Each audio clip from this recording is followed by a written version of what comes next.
The stagecoach rattled into Yankton, South Dakota, just as the first shot cracked through the summer air.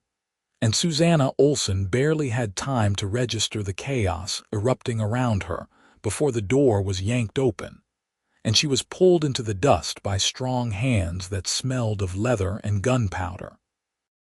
It was August 1876, and the frontier town of Yankton was supposed to be civilized by Dakota Territory standards, with its position along the Missouri River bringing steady traffic of traders and settlers. Susannah had traveled all the way from Boston with nothing but a carpet bag, 3 letters from a man named Harold Pritchard, who promised her a respectable marriage, and the kind of desperate hope that came from having no other options. She had not expected to arrive in the middle of a gunfight.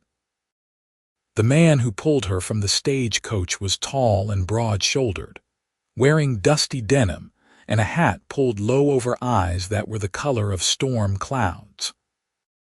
He did not speak as he dragged her behind a water trough, his body immediately positioning itself between her and the street where bullets continued to fly. Susannah could hear shouting, the panicked whinnying of horses, and the sharp reports of gunfire that made her ears ring. "Stay down," the man said, his voice low and rough.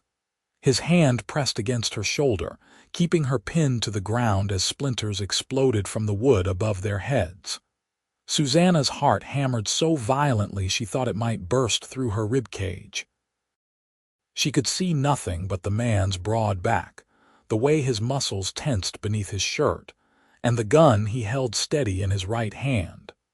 The shooting seemed to last forever, though it could not have been more than 2 minutes. When the final shot echoed and died away, the man remained perfectly still, listening. Only when he seemed satisfied did he holster his weapon and turn to look at her properly. His face was weathered and handsome in the way of men who spent their lives outdoors, with lines around his eyes that suggested he was somewhere in his late 20s. A scar cut through his left eyebrow, and his jaw was dark with several days' worth of stubble. But it was his eyes that caught her attention, eyes that held a strange mixture of concern and wariness as they swept over her. "You hurt?" he asked. Susannah shook her head, not trusting her voice. Her hands were trembling, and she could feel the grit of dirt against her palms where she had braced herself on the ground.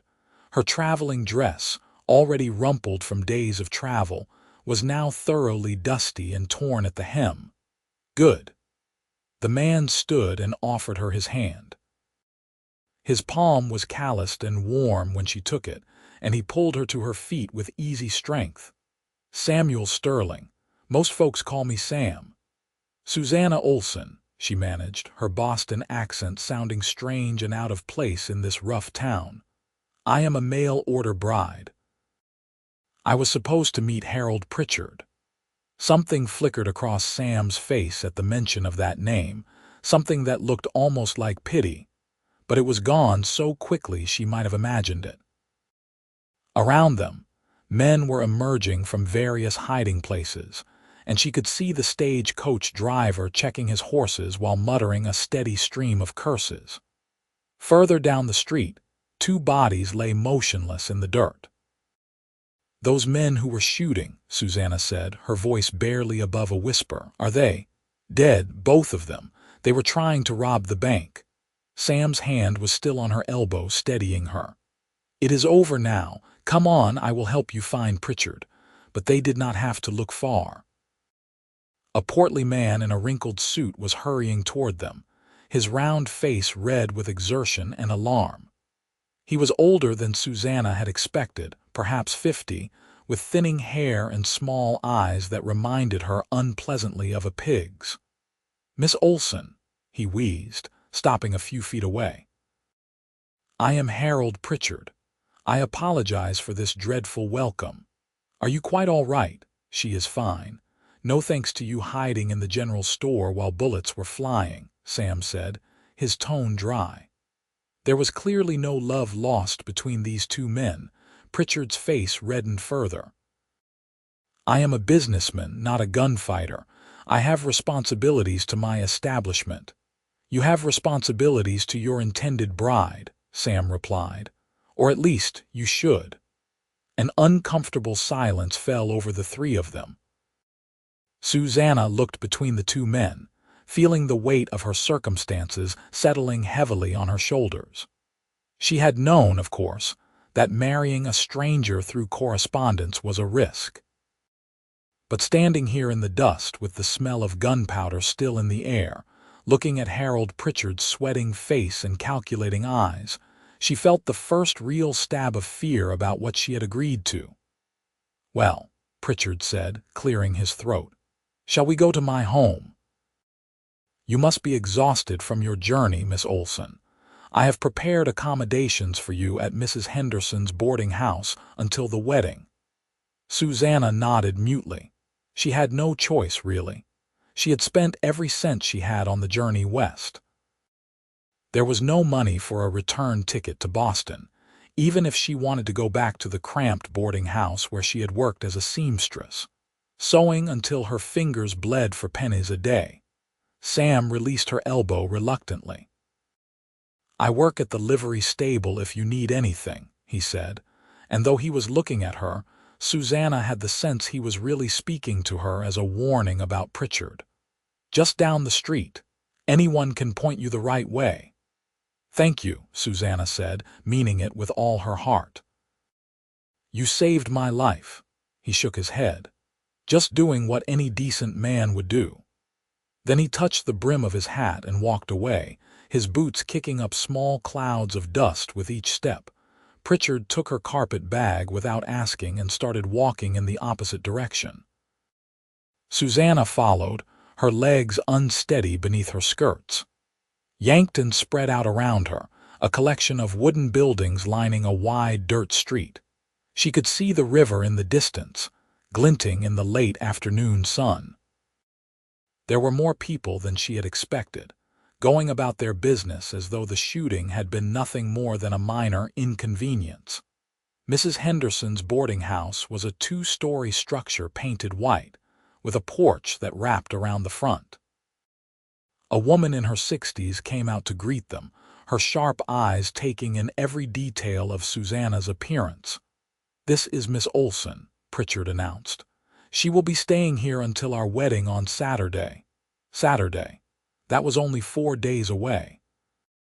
Susannah's stomach clenched, but she smiled and thanked Mrs. Henderson, who showed her to a small but clean room on the second floor.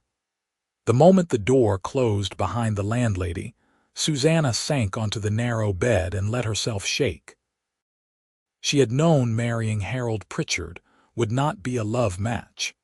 His letters had been formal and businesslike, outlining his position as the owner of the largest mercantile in Yankton, his desire for a respectable wife who could manage his household and perhaps bear him children.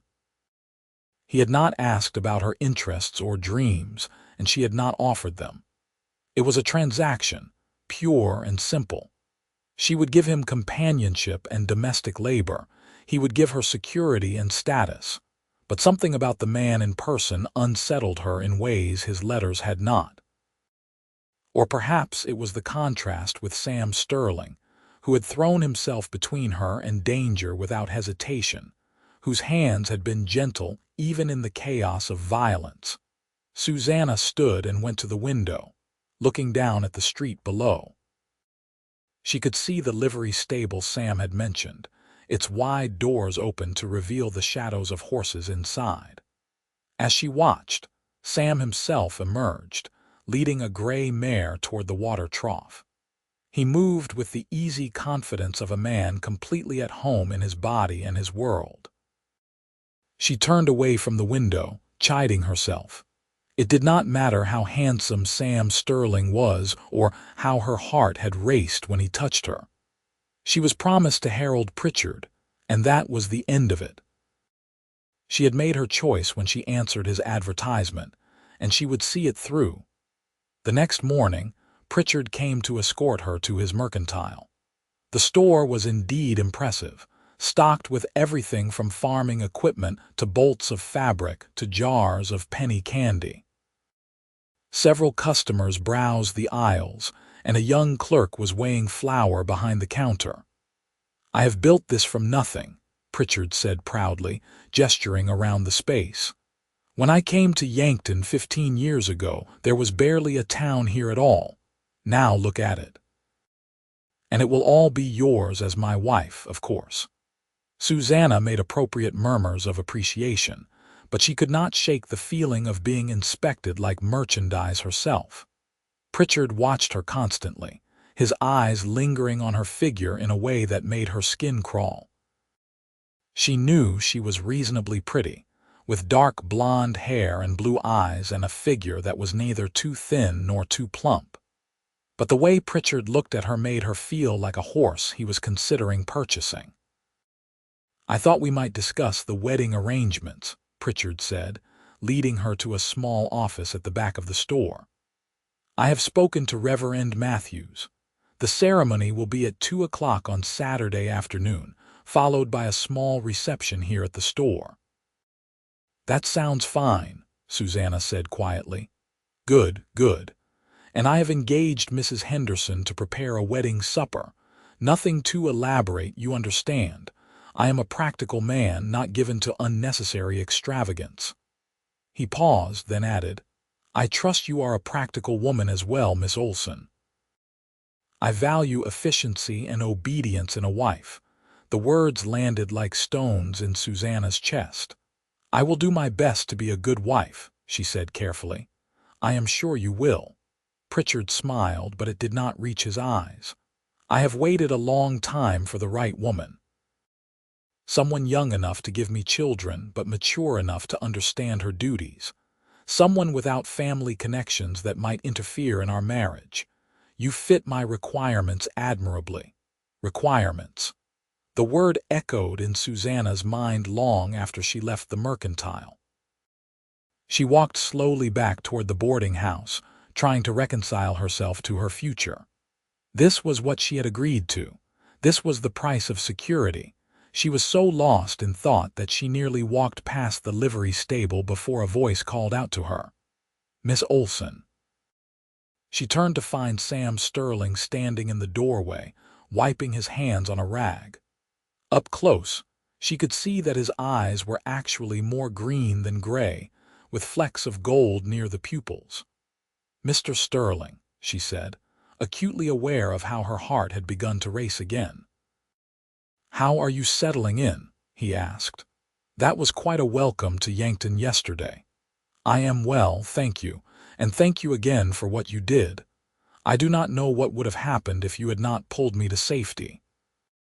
Sam shrugged as though risking his life for a stranger was nothing remarkable. "Are you heading back to Mrs. Henderson's?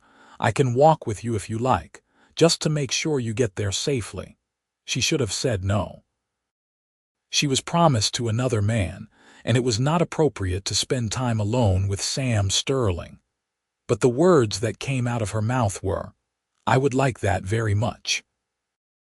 They walked slowly through the afternoon heat, and Sam pointed out various landmarks: the church where she would be married on Saturday, the schoolhouse, the hotel where the territorial governor stayed when he visited Yankton.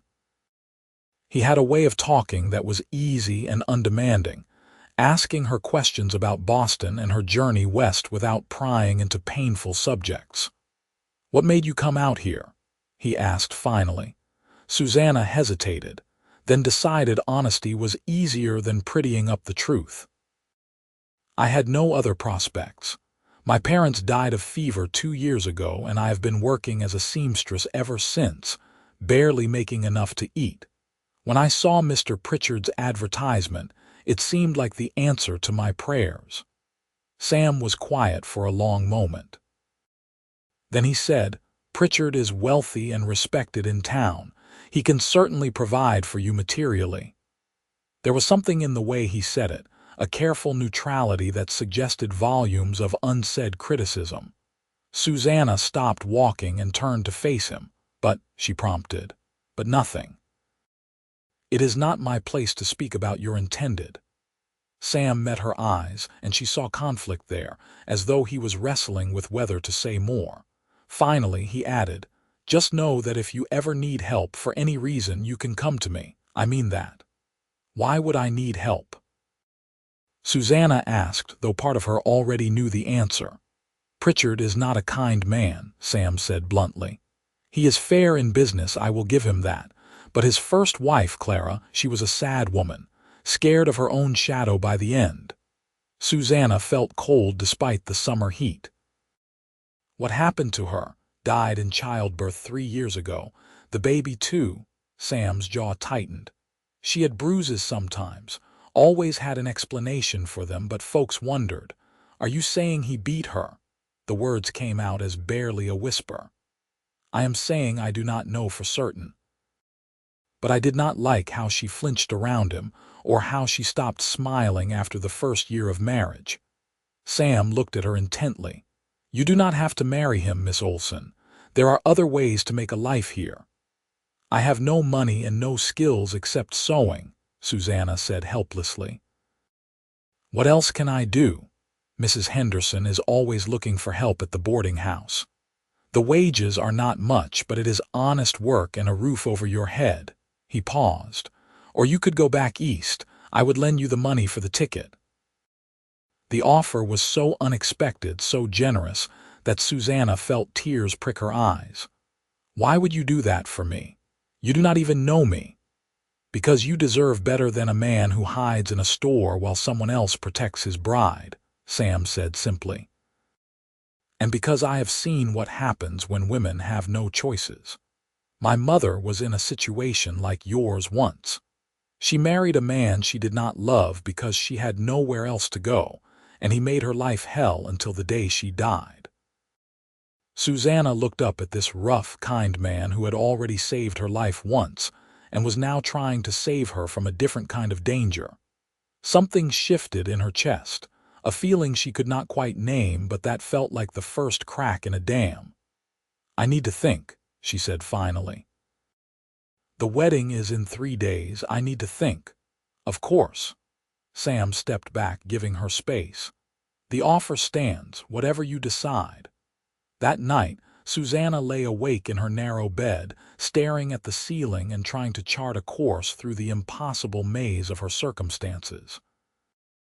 If what Sam said about Pritchard's first wife was true, marrying him was not just unpleasant but potentially dangerous. But if she backed out of the wedding now, what would she do? Accept charity from a man she had known for one day? Try to make her way as a boarding house worker in a frontier town where she knew no one? She thought about Sam's face when he spoke of his mother, the pain that still lingered there after what must have been years. She thought about the way he had positioned his body between her and the bullets without hesitation. She thought about the gold flecks in his green eyes. By morning, she had made her decision. She found Pritchard at his store just after opening, preparing for the day's business. When she told him she could not marry him, his face turned an alarming shade of purple. "What do you mean you cannot marry me?" he demanded, his voice rising. "We have an agreement. I paid for your passage west." "I will find a way to repay you," Susannah said, keeping her voice steady though her hands were shaking. "But I cannot go through with the wedding. I am sorry." "Sorry?" Pritchard's hand shot out and grabbed her wrist, his fingers digging in painfully. "You will be more than sorry, you scheming little opportunist. You think you can come out here, accept my hospitality, and then change your mind on a whim." "Let go of me," Susannah said, trying to pull away, but his grip only tightened. "You will marry me on Saturday as agreed, or I will have you arrested for fraud," Pritchard hissed. "I have influence in this town. I can make your life very difficult. Is there a problem here?" Both of them turned to find Sam Sterling standing in the doorway of the office, his expression dangerous.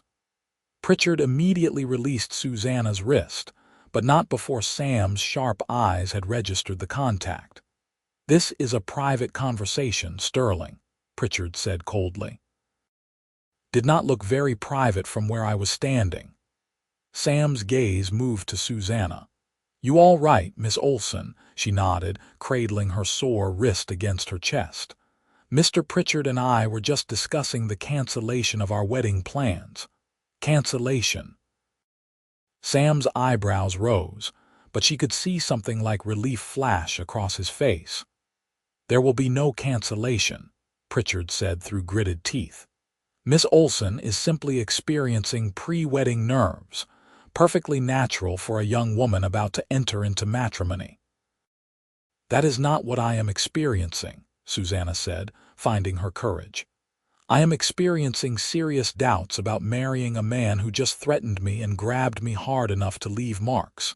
Sam's whole body tensed like a coiled spring. "He hurt you." "It is nothing," Susannah said quickly, not wanting violence to erupt in the middle of the mercantile. "I am fine. I just want to be released from my engagement." "You will repay every cent I spent on your travel expenses," Pritchard said, his voice shaking with rage. "Every single cent, or I will see you thrown in jail." "How much?" Sam asked quietly. Pritchard named a sum that made Susannah gasp. It was far more than the actual cost of a stagecoach ticket from Boston, but she knew he was inflating the price deliberately, knowing she could never pay it. Without a word, Sam reached into his pocket and pulled out a leather pouch. He counted out bills and coins onto Pritchard's desk, each one landing with a soft thud that seemed to echo in the small space. "There," Sam said when he had finished. "Debt paid in full. Miss Olsen owes you nothing." Pritchard stared at the money, his face working through a series of expressions. Finally, he snatched it up and stuffed it into his desk drawer. "Fine, take her. I wish you joy of her, Sterling, though I imagine you will find out soon enough what kind of woman she really is." Sam ignored him, offering Susannah his arm. "Come on, let us get you out of here." They walked out of the mercantile together, Susannah's hand resting on Sam's forearm, acutely aware of the curious stares following them. By noon, everyone in Yankton would know that the mail-order bride had broken her engagement to Harold Pritchard and left with Sam Sterling. By evening, there would be a dozen different stories about why. "You did not have to do that," Susannah said when they were far enough away from the store to speak privately. "That was all your savings, was it not?" "Some of it," Sam admitted. "But money can be earned again. What matters is that you are free of him. Now I am indebted to you instead." "You do not owe me anything." Sam stopped walking and turned to face her. "I helped you because I wanted to, not because I expect repayment." "Everyone expects something," Susannah said bitterly. "That is how the world works. Not everyone, not me." His eyes searched her face. "What will you do now?" "I suppose I will ask Mrs. Henderson if she needs help at the boarding house, as you suggested. Though I imagine she will not want to house me once she hears I jilted Mr. Pritchard." As it turned out, Susannah's concerns about Mrs. Henderson were unfounded. The older woman listened to the whole story with pursed lips, then declared that Harold Pritchard was a pompous windbag who had probably driven his first wife to an early grave with his impossible standards and wandering hands. "You can stay here as long as you need," Mrs. Henderson said firmly. "And yes, I could use help with the housekeeping and cooking. The wages are not much, but you will have room and board included." "Thank you," Susannah said, nearly weak with relief. "I promise I will work hard." "I know you will, dear. Now let me see that wrist." The bruises had already started to darken, purple fingerprints standing out starkly against Susannah's pale skin. Mrs. Henderson made a disapproving sound and fetched a salve, spreading it gently over the marks. "That man," she muttered. "This is exactly what I feared when I heard he was advertising for another wife. Poor Clara would still be alive if she had married anyone else." Over the following weeks, Susannah settled into a routine at the boarding house. She woke before dawn to help prepare breakfast for the guests. spent her mornings cleaning rooms and changing linens, and devoted her afternoons to mending and sewing projects that Mrs. Henderson took in to supplement their income. It was hard work, but honest, and Susannah found satisfaction in it that she had never felt in Boston. She also found herself spending more time with Sam Sterling than was probably wise. He came by the boarding house regularly, always with some excuse. He needed help mending a torn shirt. He wanted to invite Mrs. Henderson to a church social. He was looking for someone who might have seen his missing horse. But his eyes always sought out Susannah, and she knew the excuses were just that. They fell into the habit of taking evening walks along the river when Susannah's work was done. Sam told her about growing up in Missouri, the son of a bitter woman and an absent father. He had left home at 16 and drifted west, working odd jobs until he settled in Yankton 5 years ago. He was good with horses, patient and gentle, and he dreamed of having his own ranch someday. Susannah told him about Boston, about her childhood in a small apartment where her father had worked as a clerk and her mother had taken in washing. She told him about the fever that had swept through the city, taking both her parents within a week of each other, leaving her alone at 19 with nothing but a few sticks of furniture and her mother's sewing kit. "I was so scared," she admitted one evening as they sat on the riverbank watching the sun set over the Missouri. "I had never been alone before. I did not know how to take care of myself." "But you did," Sam pointed out. "You found work, you survived, and when things got too hard, you had the courage to come west and try for something better. That takes strength, or desperation. Sometimes they are the same thing." He picked up a flat stone and skipped it across the water, watching it bounce 3 times before sinking. "When I left Missouri, I was desperate too. Desperate to be someone other than my father's son, desperate to prove I could make something of myself. It took me a long time to realize that desperation can be a kind of fuel if you use it right."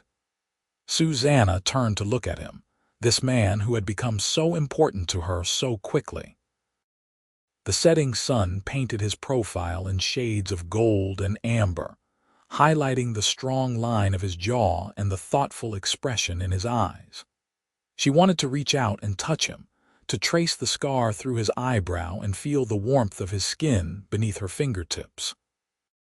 As if sensing her gaze, Sam turned his head and met her eyes.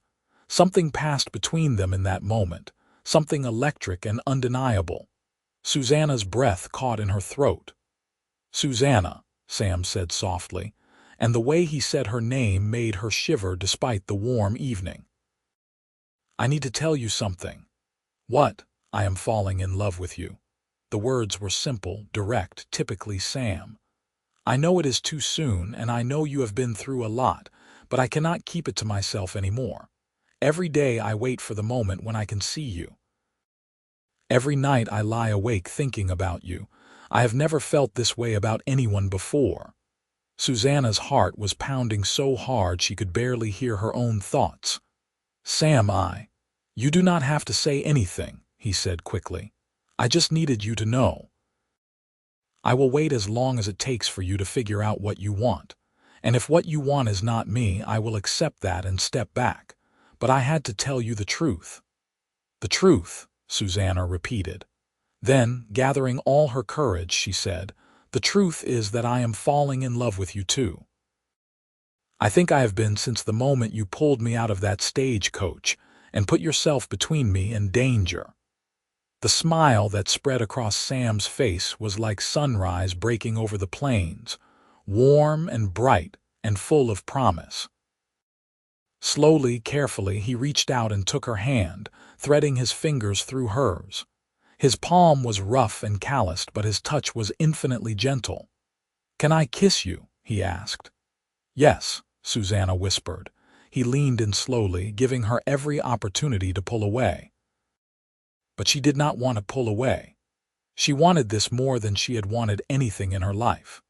When his lips finally met hers, soft and warm and tasting faintly of the coffee they had shared earlier. Something inside her settled into place like a key turning in a lock.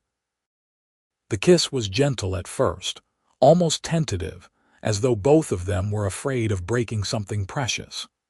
But as Susannah's free hand came up to rest against Sam's chest, feeling his heart hammering beneath her palm, the kiss deepened. His hand cupped her cheek, his thumb stroking along her jaw, and Susannah felt heat bloom through her entire body.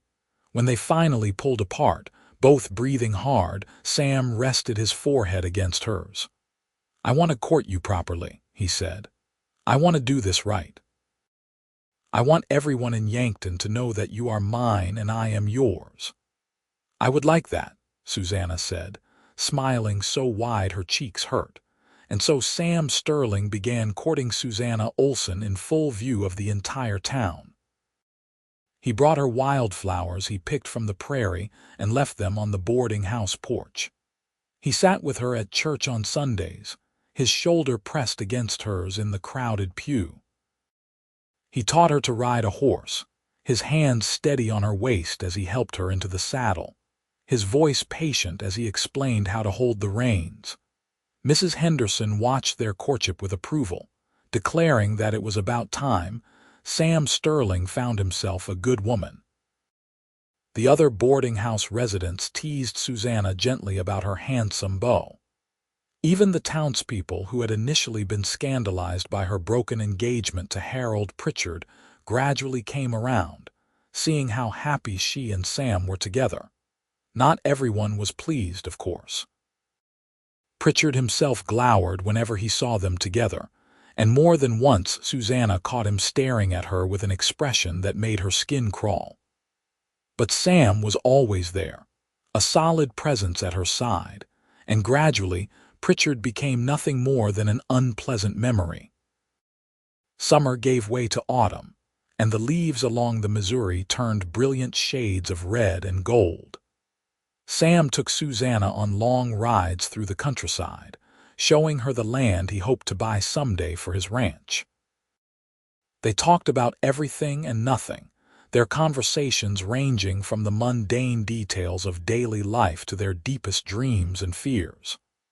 "I want children someday," Susannah admitted one crisp October afternoon as they sat beneath a cottonwood tree, watching the clouds drift overhead. "I always have. I want a house full of noise and laughter and love." "How many?" Sam asked, his arm around her shoulders, holding her close against the chill. "At least 3, maybe 4. She looked up at him. "Does that scare you? Not even a little bit?" Sam pressed a kiss to her temple. "I want that too. A family, a home, a life built on something solid and real. With me, with you," he confirmed. "Only with you." In late November, as the first snow began to fall, Sam asked Susannah to marry him.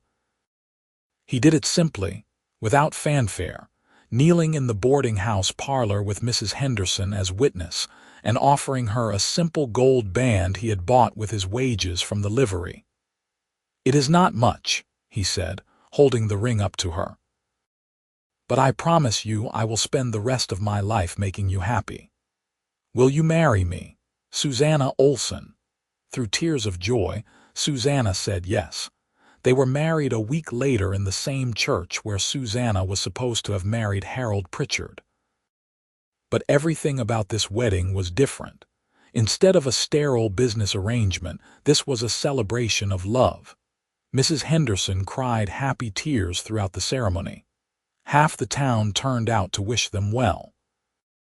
And when Reverend Matthews pronounced them husband and wife, Sam kissed Susannah like she was the most precious thing in the world.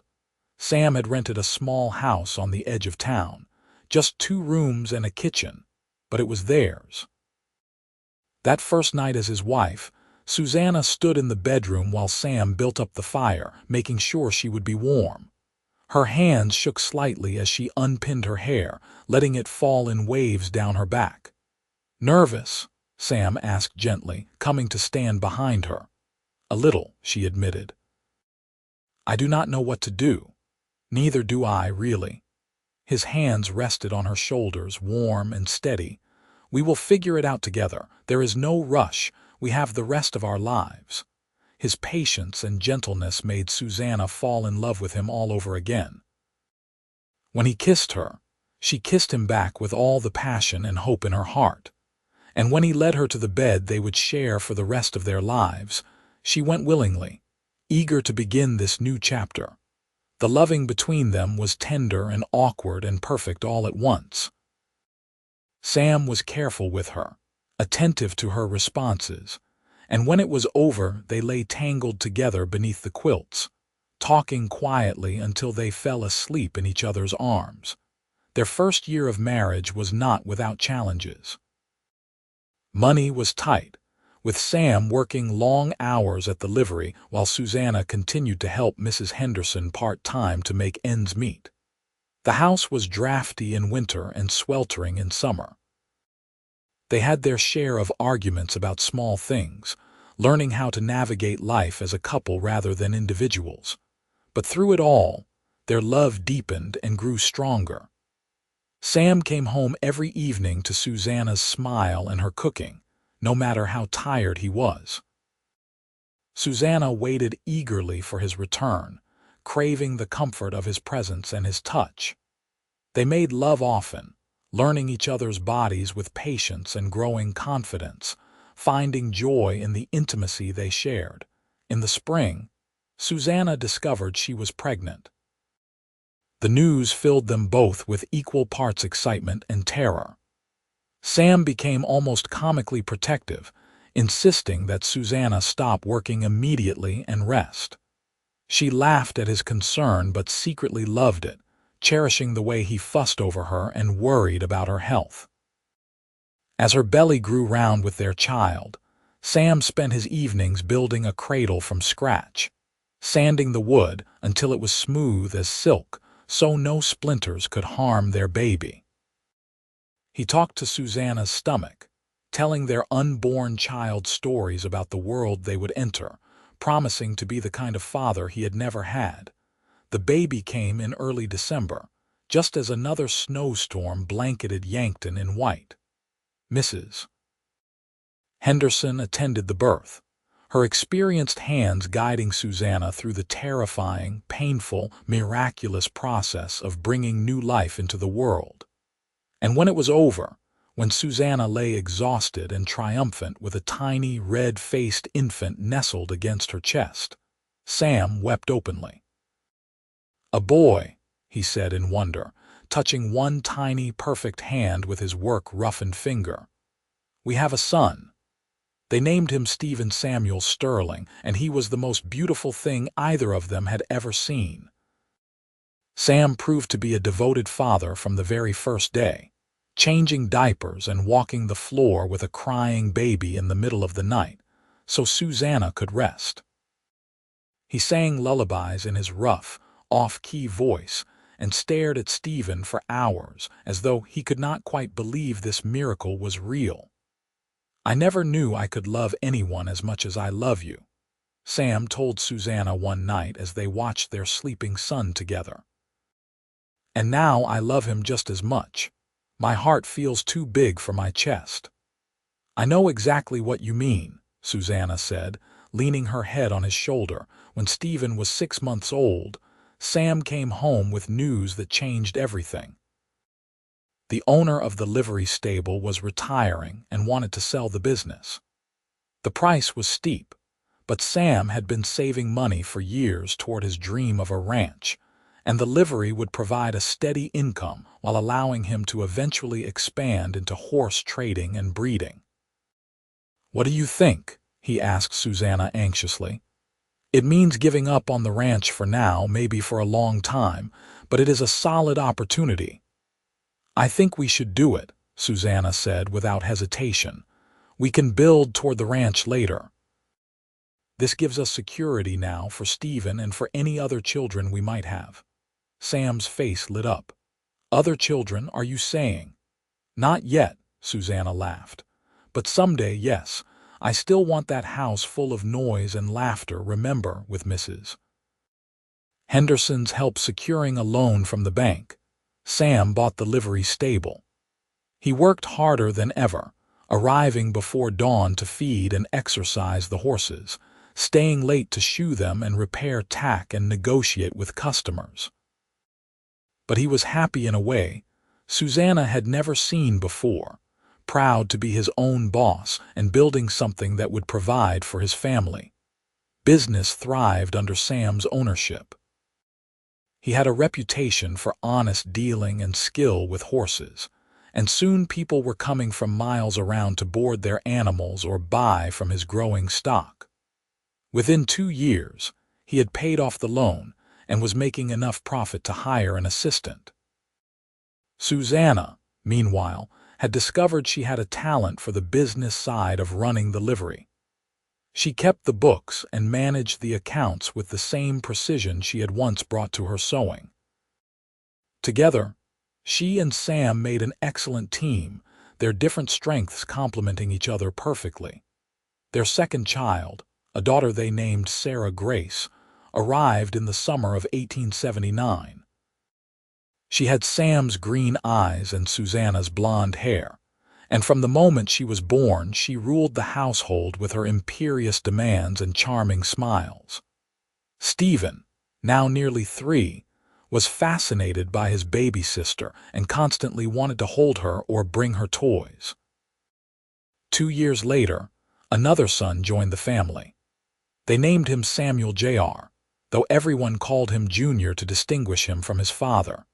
He was a calm, easy baby compared to his siblings, content to watch the world with solemn dark eyes.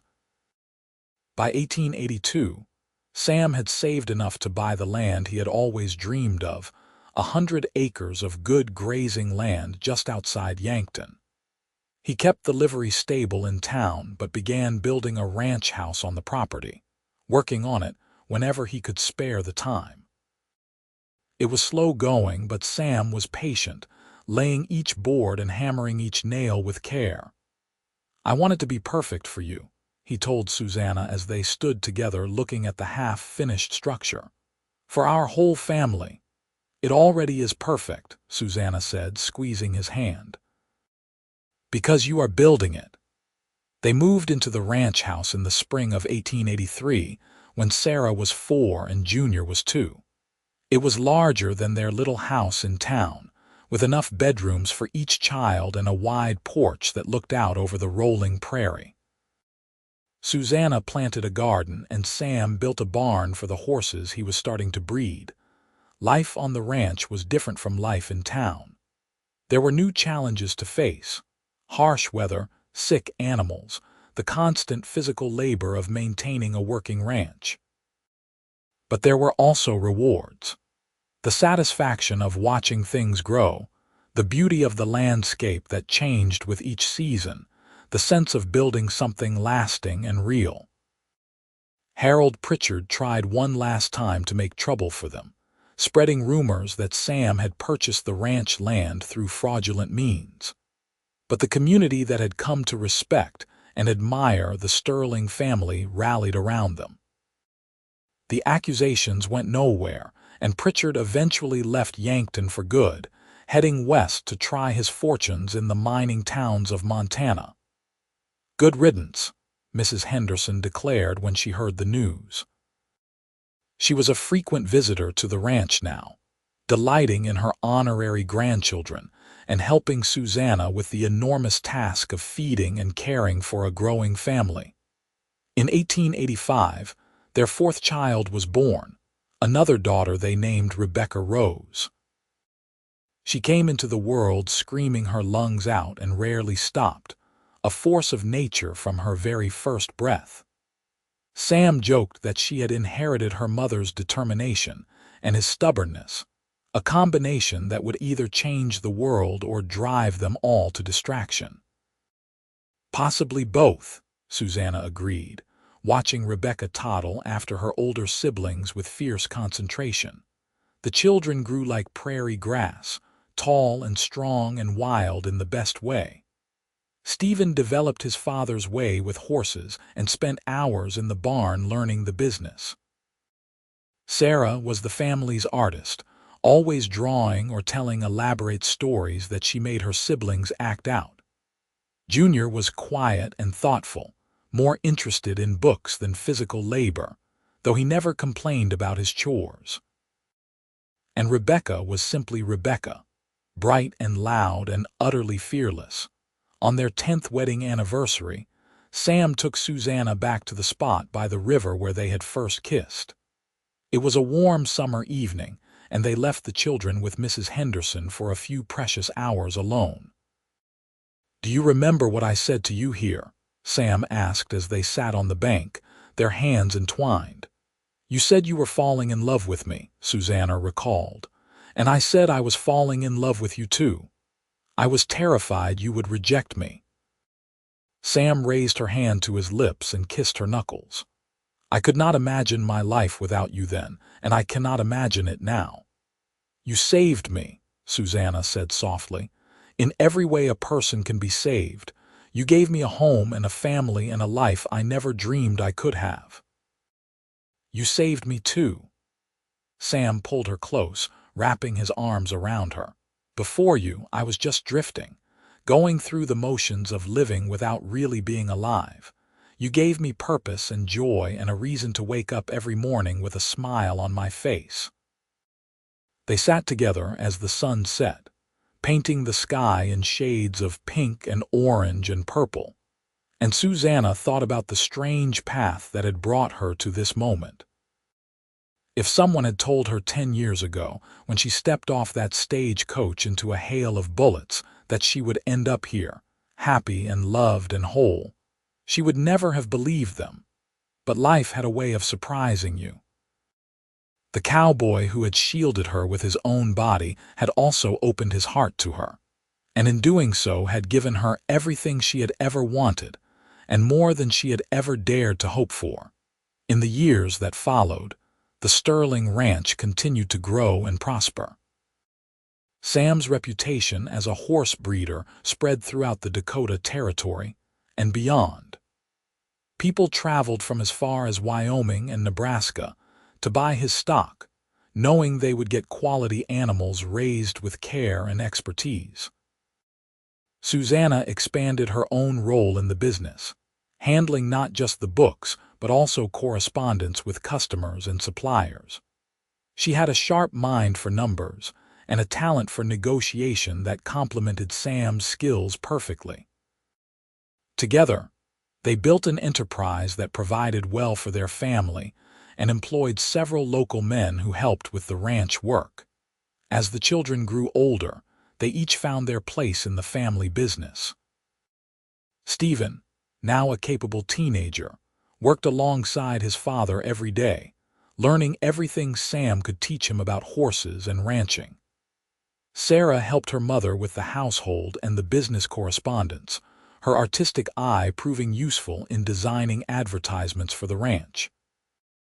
Even Junior, for all his bookishness, proved adept at tracking breeding lines and suggesting which horses to pair for the best offspring.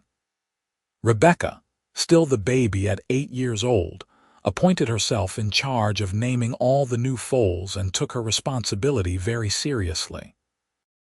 The Sterling family became a fixture in Yankton and the surrounding community. They attended church every Sunday, contributed to local charities, and opened their home for gatherings and celebrations. Susannah and Sam were known for their hospitality and their happy marriage, a model of what partnership and love could look like. "You ever think about how different things could have been?" Susannah asked Sam one night as they prepared for bed. It was late 1889, and they had just celebrated Rebecca's 8th birthday with a party that had filled the house with noise and laughter. "You mean if you had married Pritchard?" Sam asked, pulling his shirt over his head. "Or if you had not been there that day when the stage pulled in? If you had not pulled me to safety?" Sam sat down on the edge of the bed and pulled Susannah onto his lap, wrapping his arms around her waist. "I do not like to think about that. The idea of you being hurt or worse or trapped in a miserable marriage with that man. It makes me sick." "But it did not happen," Susannah reminded him, running her fingers through his hair. It was starting to show threads of silver at the temples now, though he was still as strong and capable as ever. You were there. You saved me. And you saved me right back, Sam said, pressing a kiss to her throat. Every single day you saved me. Their lovemaking that night was tender and passionate, a reaffirmation of all they meant to each other. Afterward, lying in the comfortable tangle of limbs and blankets, Susannah felt a contentment so deep and complete it was almost overwhelming. This was everything she had ever wanted. This man, these children, this life they had built together from nothing but hope and hard work and love. The scared, desperate girl who had stepped off that stagecoach 13 years ago barely existed anymore, transformed entirely by the life she had lived and the love she had found. The children continued to grow and thrive. Stephen fell in love with a rancher's daughter from a neighboring property and married her when he was 21, bringing his bride Ellen to live on the Sterling Ranch while he helped his father run the expanding operation.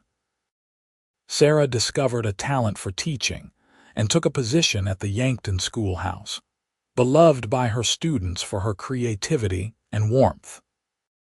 Junior surprised everyone by developing an interest in law, studying with a local attorney, and eventually passing the bar examination, becoming one of the youngest lawyers in the Dakota territory. Rebecca, true to form, announced at age 15 that she was going to be the first female veterinarian in South Dakota, and no one was going to stop her. Sam and Susannah believed her absolutely, and began investigating how to make that dream a reality, writing to universities and veterinary colleges back east. Our children are remarkable, Sam said one evening as he and Susannah sat on the porch watching the sunset. They had grandchildren now, Stephen and Ellen's 2 boys, and the sound of their play drifted from the yard. They got it from you, Susannah said, leaning against his shoulder. From us, Sam corrected. Everything good in them comes from both of us. In 1895, South Dakota celebrated 10 years of statehood, and Yankton hosted a grand festival to mark the occasion. The Sterling family attended en masse, 3 generations gathering to enjoy the festivities. There were speeches and music, food and dancing, and a general sense of pride in how far the territory had come. As Susannah danced with Sam beneath the stars, surrounded by the community they had helped build and the family they had created, she thought about the young woman who had arrived here 19 years ago with nothing but a carpet bag and desperate hope. That girl could never have imagined this future, could never have dreamed that the gunfight she arrived in the middle of would lead to such happiness. "What are you thinking about?" Sam asked, pulling her closer. "About how grateful I am for bullets," Susannah said. Sam laughed, that deep, warm laugh she had fallen in love with so many years ago. "That might be the strangest thing you have ever said to me. I mean it. If there had not been a gunfight that day, you might not have pulled me out of the stagecoach. We might never have met. I might have married Pritchard and lived a miserable life, or gone back to Boston and died poor and alone. Instead, you are stuck with me and our 4 loud children and 2 even louder grandchildren," Sam teased. "Instead, I have everything I ever wanted and more than I knew to ask for," Susannah corrected. "I have you." Sam stopped dancing and cupped her face in his hands, looking at her with eyes that still held the same love and wonder they had shown on their wedding day. "And I have you. Best decision I ever made, throwing myself in front of those bullets to pull you to safety." "You did not throw yourself in front of the bullets," Susannah protested. "You pulled me behind the water trough." "I absolutely threw myself in front of the bullets. I was very heroic." Sam grinned. "Are you trying to ruin my story?" "I would never," Susannah said solemnly, then ruined it by laughing. "Tell it however you want, as long as the ending is the same. The ending where we live happily ever after, exactly that ending. Sam kissed her there in the middle of the dance floor, not caring who saw or what anyone thought. And Susannah kissed him back with all the love in her heart, grateful beyond measure for the cowboy who had shielded her with his own body and then given her his heart. The years continued to roll by, each one bringing new joys and challenges.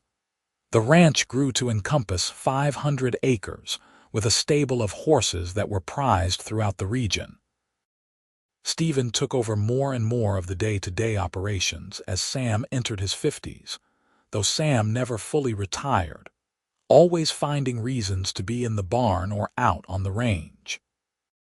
Sarah married a fellow teacher and moved to Sioux Falls, though she visited often with her husband and their 3 daughters.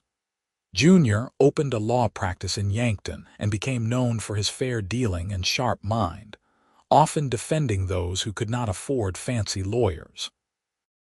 Rebecca, against all odds and traditional expectations, did become a veterinarian, studying at a progressive college in Wisconsin and returning to South Dakota to open her own practice.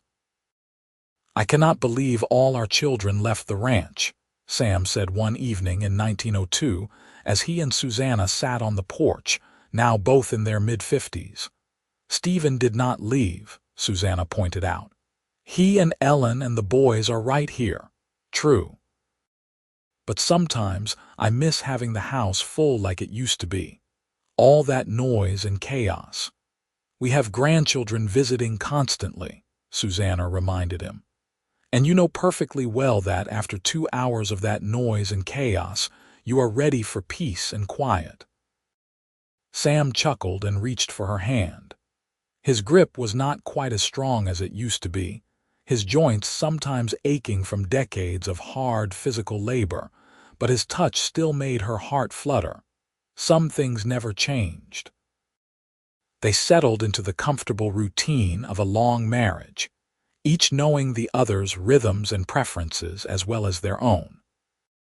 They still loved each other fiercely, still made love regularly though with less urgency than in their youth, still found joy in each other's company after all these years. In the summer of 1906, Yankton threw a celebration for Sam and Susannah's 25th wedding anniversary. The whole town turned out, testament to the respect and affection the Sterling family had earned over the decades.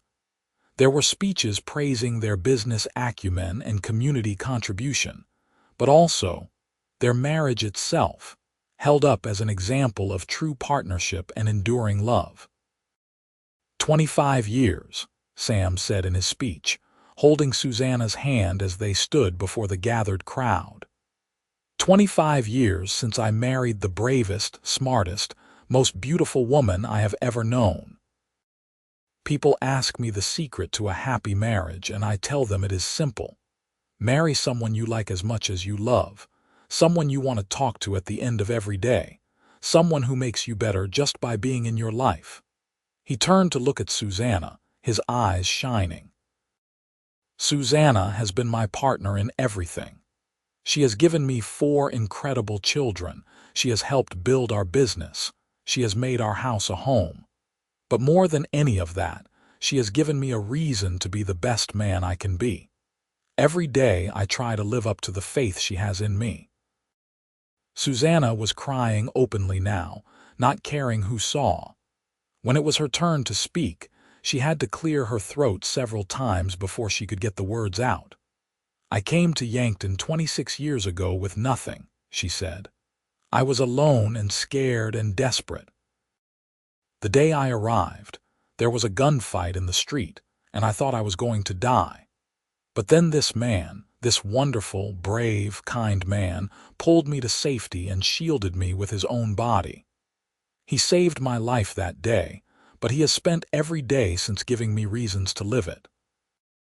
She looked at Sam, at the face she knew as well as her own, and smiled through her tears. "You are my best friend, my lover, my partner, and the father of my children. You are everything good in my life." I would go through it all again, every hardship and struggle, as long as I knew I would end up here with you." The celebration continued late into the night, but eventually Sam and Susannah slipped away, walking hand in hand back to the ranch house under a canopy of stars. The same stars that had watched over them for 25 years, the same land they had worked and loved and built a life upon. "You think we will get another 25 years?" Susannah asked as they prepared for bed. "I hope so," Sam said. "Though I will take whatever time we are given and be grateful for every moment."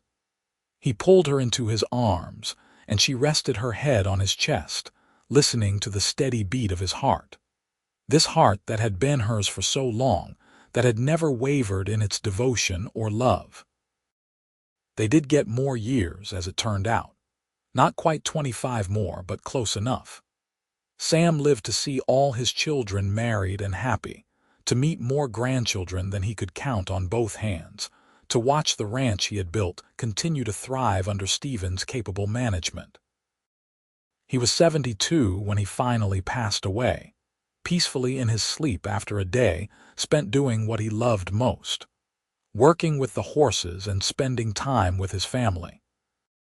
Susannah, who had been married to him for 46 years, held his hand as he took his last breath and told him she would love him forever. The grief was immense, a hole torn in her heart that she knew would never fully heal. But alongside the grief was gratitude for all the years they had shared, all the love they had built, all the life they had created together. Sam Sterling had been the love of her life, her hero, her home, and nothing could ever take that away from her. Susannah lived another 8 years after Sam's death, surrounded always by her children and grandchildren and great-grandchildren. She told them stories about their grandfather, about the day he had saved her life, and how that single act of courage had changed everything. She showed them the spot by the river where they had first kissed, the church where they had married, the ranch house Sam had built with his own hands. When she finally passed away at 80 years old, her family laid her to rest beside Sam in the cemetery overlooking the Missouri River.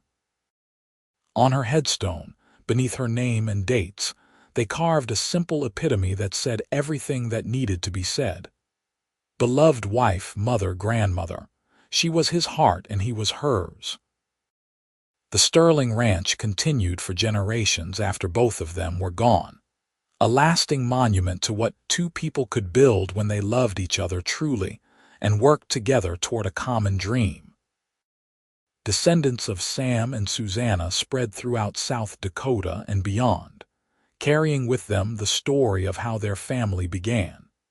It was a story about courage and second chances, about how a single moment can change the entire course of a life, about how sometimes the worst circumstances can lead to the best outcomes, about how love, real love, the kind that lasts a lifetime, is built on a foundation of respect and partnership and choosing each other every single day.